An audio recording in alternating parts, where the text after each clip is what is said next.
10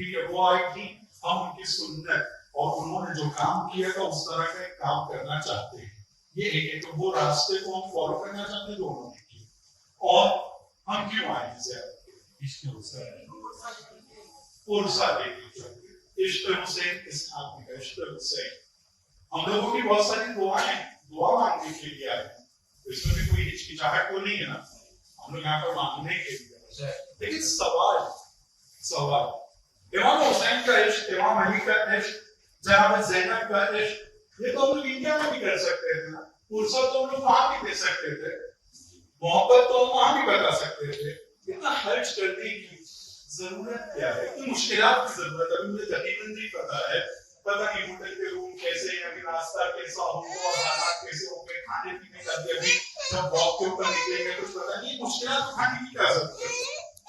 کیوں مشکلات اٹھا رہے ہیں ہم لوگ؟ کیوں مشکلات اٹھا, کیوں اتنا پیسہ لاکھوں روپیہ خرچ کیا سب نے ملا, کیوں؟ اگر ہم کو محبت دکھانا ہے, محبت انڈیا میں دکھا سکتا تھا. ہم میں سے کوئی ہے جو یقین سے یہ کہے کہ میں انڈیا میں دعا مانگتا تو میری دعا قبول نہیں ہوتی امام علی کے وسیلے سے, ہوتی یا نہیں ہوتی؟ پھر کیوں آئے آپ لوگ؟ خوشنودی پروردگار, وہاں پر بھی ہم خوشنودی پروردگار. خاص ایک پوائنٹ ایکچولی جس کی طرف میں لانا چاہ رہا ہوں, فزیکلی گریو کی نزدیک. فزیکلی گریو ہم لوگوں کا یہ ماننا ہے کہ ہمارے امام جیسے زندگی میں تھے ویسے آج ہے.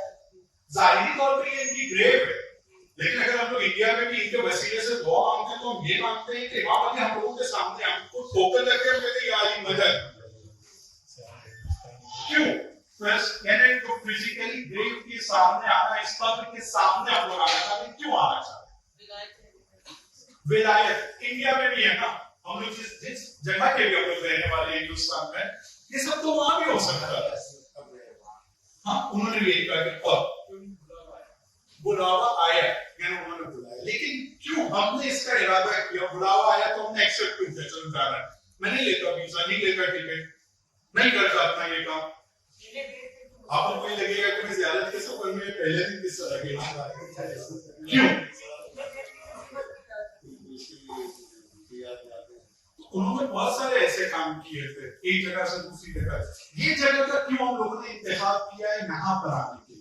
میں اپنے انداز میں اس کو بیان کرنے کی کوشش کرتا ہوں, آپ لوگ بتائیں. مجھے لگتا ہے کہ ہم لوگ جب انڈیا میں امام علی سے دعا مانگتے تھے یا مانگتے ہیں, اور انشاءاللہ اپنی آخری سانس تک کے ہم لوگوں کا یہ رابطہ ہم سے باقی رہے گا انشاءاللہ. ہم لوگ امام حسین کو, جناب زہرا کو, اور انشاءاللہ ہم سب کو جنت البقیع کی زیارت نصیب ہو.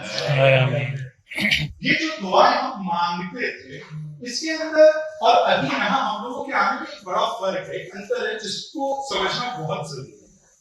ابھی تک کے یہ تھا کہ مجھ کو جب بھی کوئی پرابلم آتا تھا, جہاں پر بھی میں اپنے لیے ڈیڈ اینڈ محسوس کرتا تھا کہ اب آگے کوئی راستہ نہیں, اسپیڈ بریکر ہے, کھڈا آ گیا ہے, میں گر رہا ہوں, اب میرے پاس کوئی بچنے کا راستہ نہیں ہے, تو میں کہتا تھا امام علی اب آپ ہیں جو میری مدد کر سکتے ہیں, امام حسین, کیونکہ آرام کی زندگی میں ہم لوگوں کے جو اصل مددگار ہوتے ہیں ہم کو یاد نہیں آتے. ہم لوگوں کی انسانوں کی خصلت ہے, اور جس میں خاص طور پہ اپنے جیسوں کے لیے کہہ رہا ہوں, ہم لوگ کو عام طور پہ یاد جب ہم مشکل میں پھنستے ہیں تو ہم کو یاد آتے ہیں, اور ان کا بڑا پن ہے کہ ہم ان کو کبھی کبھی یاد کرتے ہیں, لیکن جب بھی ہم ان کو یاد کرتے ہیں ہمیشہ ہماری مدد کرتے ہیں. اور بہت ساری جگہ پہ ہم یاد ہی نہیں کرتے ہیں تو ان کی مدد ہم کو ملتی رہتی ہے, لیکن ہم محسوس نہیں کر پاتے. جیسے یہاں پہ زمانہ کی حدیث ہے کہ اگر ایک لمحے کے لیے بھی, ایک لمحہ یعنی جو فلک جھپکنے کا ٹائم ہوتا ہے, ایک لمحے کے لیے بھی اگر میں اپنی نظر تمہارے اوپر سے ہٹا دوں گا تو تمہارے دشمن اور ہمارے دشمن تم کو بھوکے شیر کی طرح تم پر حملہ کریں گے اور تم کو چیر پھاڑ کھائیں گے. ایک لمحے کے لیے اگر نظر ہٹے تو اگر آج ہم لوگ باقی ہیں, آج اگر ہم لوگ یہاں تک پہنچے تو اس کو ان کا لطف و کرم ہے, لیکن ہم ان کو کم یاد کرتے ہیں. ہماری طرف سے ان کو کب یاد کیا جاتا ہے جب ہم اپنے آپ کو مشکل میں محسوس کرتے ہیں, جب ہم پھنس جاتے ہیں, جب ہماری طرف کوئی مشکل آ جاتی ہے, جب ہم دیکھتے ہیں کہ میرے بھائی کے ساتھ ریلیشن میں فرق پڑ رہا ہے, میرے بیٹی اب ایسے ہو گئے, میری وائف, میرے شوہر, ہم لوگوں کو اس وقت یاد آتا ہے کہ اب یہ والا جو مسئلہ ہے یہ کون حل کر سکتا ہے؟ امام حسین.